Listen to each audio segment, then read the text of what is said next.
Profitability, helping businesses to focus on profitability. That's the conversation we're having today on the Business Coaching Success Podcast. Let's jump in.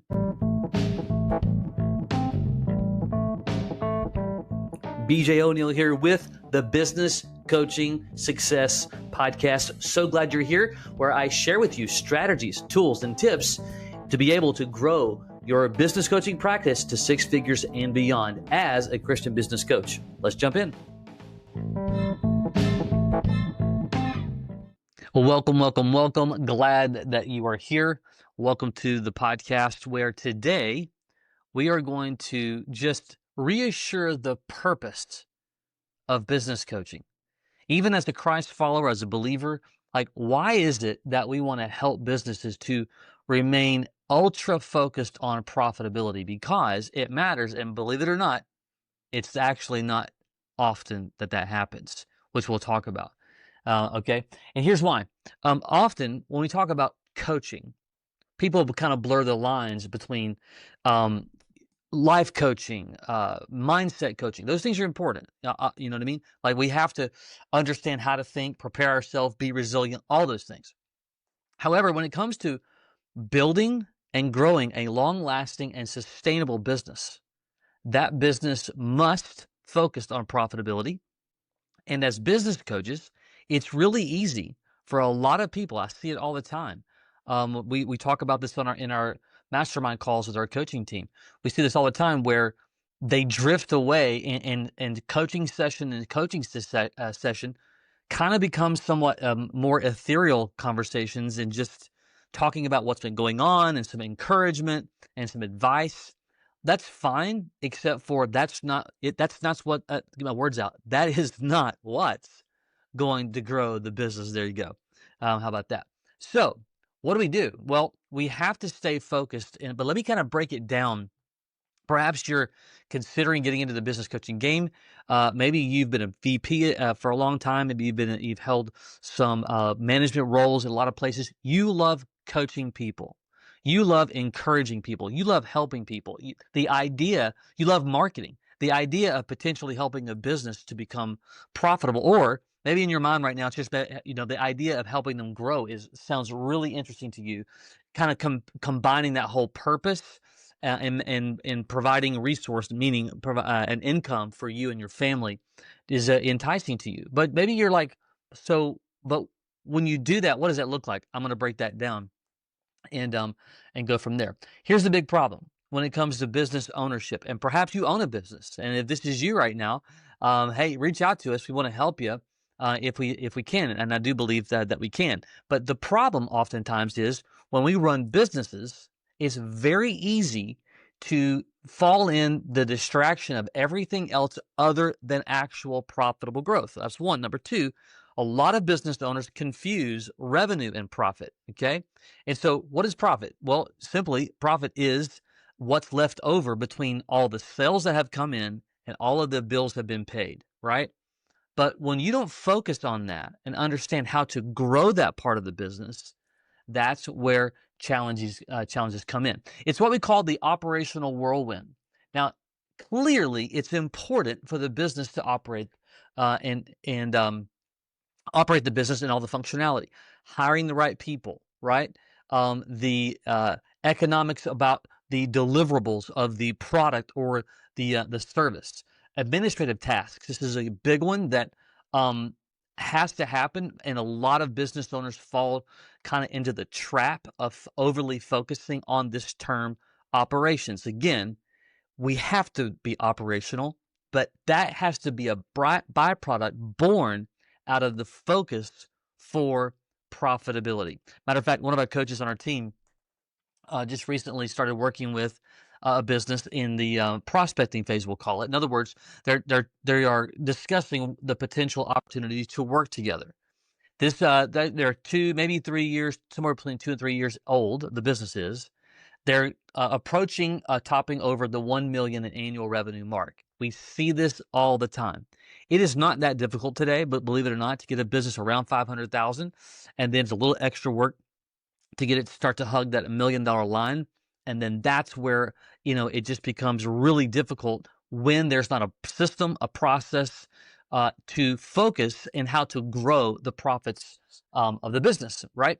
And so we see this all the time. So what's happening right now in this conversation is in going through our system. What we do when we are working with businesses, we put them through a really cool assessment, super high power profile software that shows them specifically how we can help them grow profits custom to their business.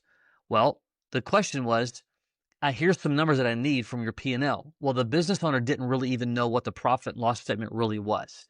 Heard about it, understands his CPA talks about it, but they were not educated well on exactly what it was. That's part of the issue. And so someone like that, and again, perhaps you own a business and that's you right now, it's going to be very difficult for you to grow that business a lot further. I'm not saying that it's never happened. There's some outliers out there, but 90%. And by the way, the reason that why most businesses 90% don't make it past year 5, this is why. Okay, so that's the issue: is the operational trap of overly focusing on that versus profitability. Well, why should we focus on the profitability? Well, one, investment and growth. That look, the only way to be able to actually grow the business, let's say that the business does $1 million and their profit margin is 10%. In other words, their net profit at the end of the day, when it's all said and done, they've made $100,000. Okay. Well, if there's no profit in the business, in other words, there's zero or lower, they don't have any money to reinvest to grow the business. Maybe they want to hire an additional sales rep or a technician or an office manager or whatever. Well, if it's not about revenue. If there's not enough profit, they can't do that very thing at all. Financial security for the business owner. If there's not enough profitability, we can't save money. We cannot provide security, which is one of the purposes of even having the business to start with. Resilience during crisis management. In the last, call it approaching 20 years, you've had 2 massive disruptions to the market. One, the debacle in 2008, the whole financial crisis of 2008, and then obviously COVID in 2020. So to assume that in the next decade that there's not going to be some type of major disruption would be irresponsible thinking. Again, if we're not saving like a squirrel saves, the acorns, if you will, for the winter, if you're not saving money, you're not going to have a moment to be able to manage the business during crisis. Choices. Look, money's not a bad thing. Money provides resource and money provides choices. When there's no profit, there are no choices. They just stay on the hamster wheel and go round and round and round. What do we do about it? Well, we got to help the business to develop, number one, a profit first mindset, period. Okay.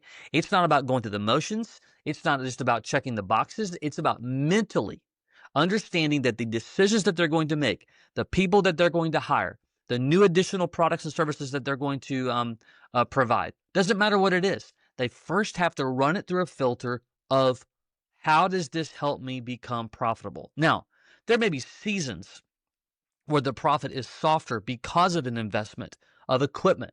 We see this in the construction industry where the business needs to purchase, a bulldozer or a new tractor, or when the salon expands and they move facilities and they're to be able to have, extra 3 or 4 bays or whatever. So that's going to happen. But I'm talking about overall, we have to have a profitable first mindset. Okay. So the question is, as a business coach, how do I help them shift their focus, not exclusively and away from, but how do I help them develop and shift from an operational trap to a profit first mindset? That's the goal. Well, number one, we must start with their numbers. And real quick, let me just kind of, for those of you that maybe you're just learning about our podcast and our community and whatnot, what we do inside Business Coach Mastery, when we do this very thing, when we sit down with a business, we take them through a process, an assessment using our software called Profit Mastery Accelerator. Okay. And what this does, this is based upon their top line revenues, their gross, their net margins, and it begins to give them an actual picture on their numbers. Okay. We run it through looking at what it would look like to implement several different strategies, and they can see how they can increase their profits by 10%, 20%, 30%. Oftentimes well north of 50%, only by implementing a few strategies, okay?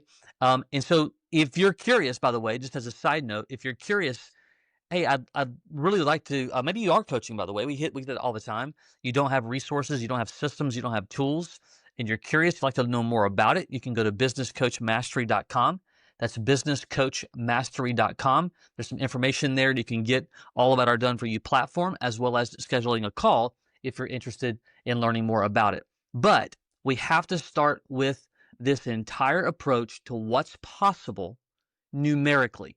We're not making this stuff up. We're using tried and true, been around forever today. All the big companies use the same strategies: Apple, Walmart, Amazon. The list goes on and on and on. Disney, everyone. The strategies are not new.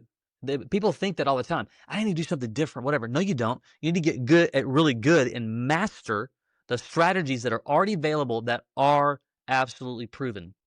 So we want to start with the numbers and identifying what's possible. Second, we want to be able to show what we call profit levers. These are the strategies. Maybe it's increasing prices. Maybe they're not unique enough. Maybe it's adding additional products and services. Maybe they're not doing anything to communicate. We would call it internally a drip campaign to communicate with prospects and with current customers. So there's a lot of ways to do it, but we've got to implement them. And secondly, we've got to implement them correctly, because there's a right way, a wrong way, and a half-baked way to implement a strategy. We don't want to do 2 or 3. We want to do 1, the right way. As we begin to show this picture and give them this imagery, it's very, in our case, with what we do, super visual, very interactive, shows them specifically how this can work for them. That's what's going to begin to help them see why focusing on a consistent practice of strategy implementation for profitability, everything is born from that, okay? And then from there, it's all about the refinement of helping them to be consistent, helping them to understand numbers. You may go, well, I don't even understand the profit and loss statement. Well, you know what? In our community, we've got that covered. We teach our business coaches how to do that. We have training specifically on the numbers that matter the most that businesses should focus on. Here's what begins to happen. Over time, as they begin to make those decisions, that light bulb pops up and goes, okay, if we do this, what does this mean to our profitability? Do we take a hit? Do we take an increase? Whatever. We begin to think through that lens. It's kind of like my son's a videographer and a photographer. And we say all the time, there's different filters that you can put on that lens. Lots of creative photographers use these types of tools to get really cool shots in the field, especially for events, live events and whatnot. Well, if you think about the business and we're looking at the business through the camera, we want to be able to take the lens, the filter lens, and that's called profitability, and we want to place that over the lens and screw it on, and now look at that shot. Now look at that scenario. Now look at that situation through. But right now, if we're at X profit, what is this going to mean for us? When we start to think that way, and as coaches, we start to help businesses think that way, everything shifts, okay? Most businesses, or let me say it this way, no one starts a business or buys a business to drown. No one starts a business or buys a business to be overwhelmed. No one starts a business or buys a business to honestly become desperate and alone. But that's what happens when all we do is focus on operations and we think that maybe next year things will change. It's not going to. That's where we come in. So as believers and Christ followers, part of the purpose and the passion about coaching business owners is helping them get freedom, helping them to improve profitability for flexibility. Maybe they want to become an absentee business owner one day. Well, they're not going to be able to do that if they're not driving enough profit in the business. So there you go. There's the reasons why profitability doesn't just matter. It is the main thing. We need to help businesses to understand it's the main thing. Hope that adds value to you. If you are on our coaching team, lean in. Help your clients and your prospects to understand the absolute magnitude of profitability thinking. All right? Until next time. Take care.